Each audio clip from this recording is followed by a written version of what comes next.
1, 2, 3, let's go. Wednesday afternoon, hoping you will tune into our show. A good exercise from where our cabin was.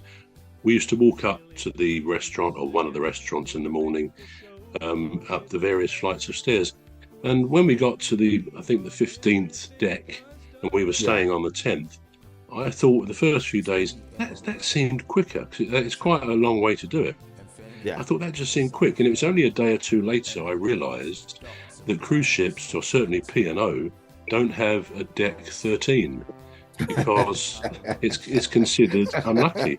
And in fact, in a hotel I stayed in New York early this year, there was no 13th floor. Lots of companies, buildings don't have a number 13th floor or room or whatever, because there's clearly a superstition. Now, we may sort of say, well, superstitions are a load of rubbish, and possibly most of them are.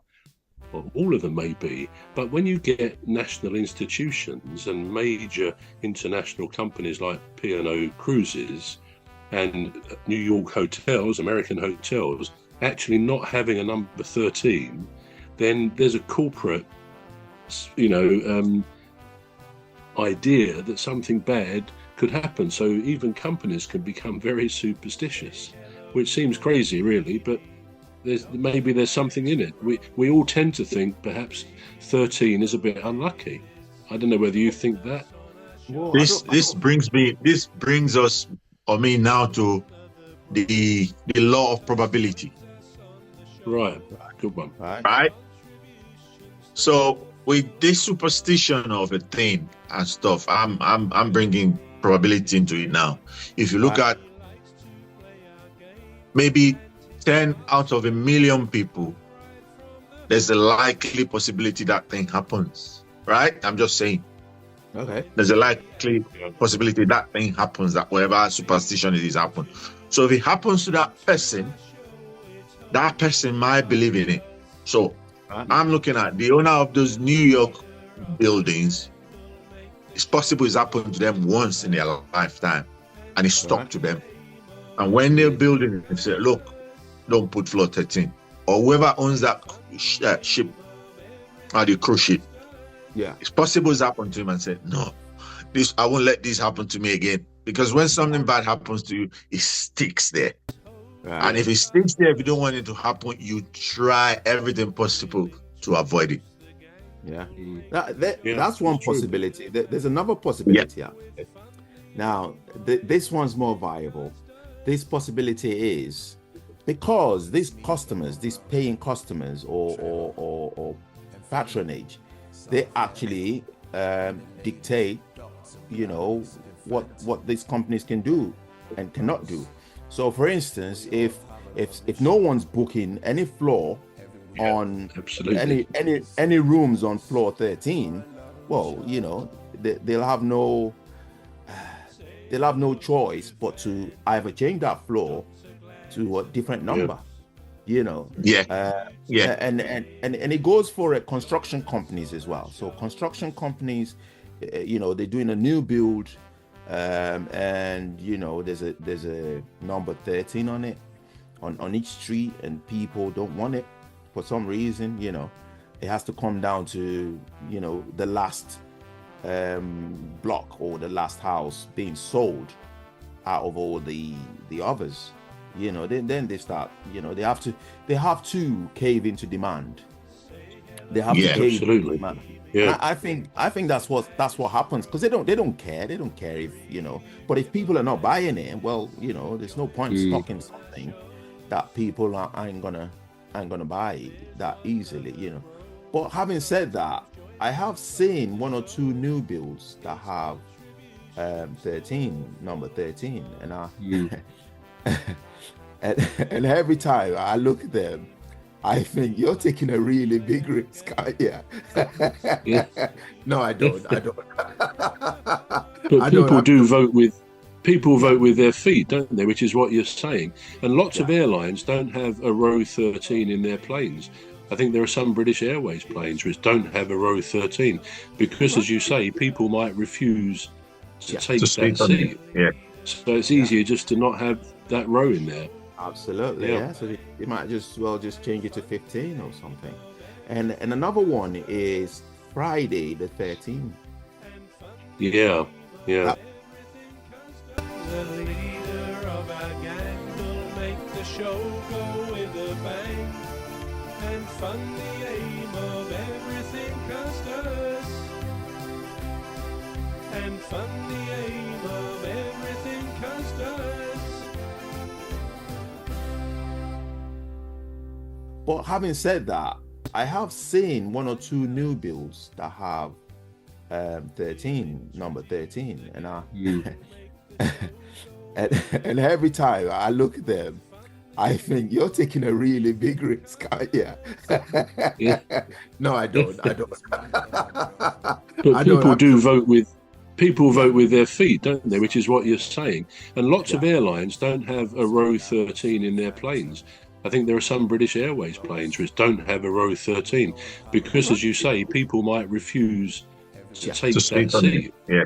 So it's easier just to not have that row in there. Absolutely, yeah. So you might just change it to 15 or something. And another one is Friday the 13th. Yeah. That's another one that, That's even worse. It's even worse than just the 13th if it's a Friday. I'm not sure why a Friday is thought to be unlucky. There's a Friday the 13th next month in December, just before Christmas. So that's going to be interesting, isn't it? So what happens with the Friday the 13th? Because I've never had this one before. So what happens? You never? I've never had it. Well, it's supposed to be like a spooky Friday kind of thing, Right. where something bad happens. If anything bad is going to happen, people believe it's going to be on Friday. It's more likely to be on Friday. To happen on the Friday the 13th. All right. I've never had that anyway. So. Have you know? Yeah. There's actually a movie called Friday the 13th. Yeah, there is. Yeah. There's a movie called Friday the 13th. You wanna watch that? Yeah, I'll go watch it. Yeah, is it horror or something? It's not. Because I love horror. It's not horror. I think it is. I think it is horror. I think it was a horror film. Yeah. Was it? Yeah, All right. I thought it was. I thought it was one where I can't remember who the actress was now, but I think she swapped bodies with her daughter. So her daughter was in her body, and she was in her daughter's body. Not physically anyway, but mentally, they had they had a swap, I think, and I think she was a psychologist or a counselor or something. And now I can't remember how that movie goes, but maybe there's another Friday the 13th. I don't know, or maybe the one that I have in mind is not the right one. But yeah, that's another one that people. And another one is a black cat. People don't want to see a black cat. I don't want to see a black cat. People. I believe that one. I see a black cat, I start praying. There you go, bruv. There you go. Cat, I start praying. We found this superstitious streak against every negativity. But I found out, this is my belief from back home, right? Right. Okay. You hardly see black cats back home. You hardly. Right. Once in a while, you just see them. Right. But when I got to the UK, I realized there's a lot of black cats, and I'm starting to wonder: is this superstition? Does it really work or something? It looks like it's just vague. Because I see people have black cats in their homes, and I start thinking, it's belief. I don't think it's, Yeah,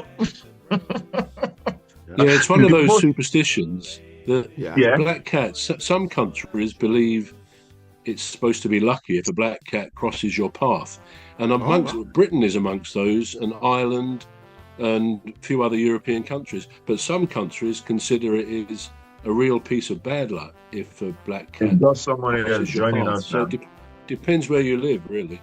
There's Dr. GLADYS.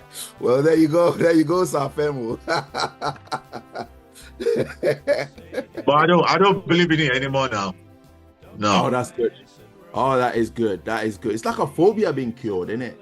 It's like it's like someone being cured of a phobia. That's another thing, isn't it? Phobias. Where did that come from? I mean, I'm scared. I'm scared.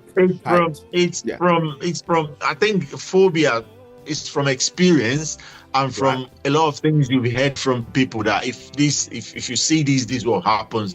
If you do this is what happens. It's just, and if you believe in it.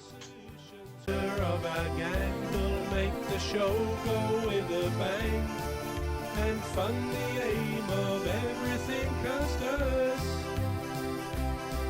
and fund the aim of everything Custis.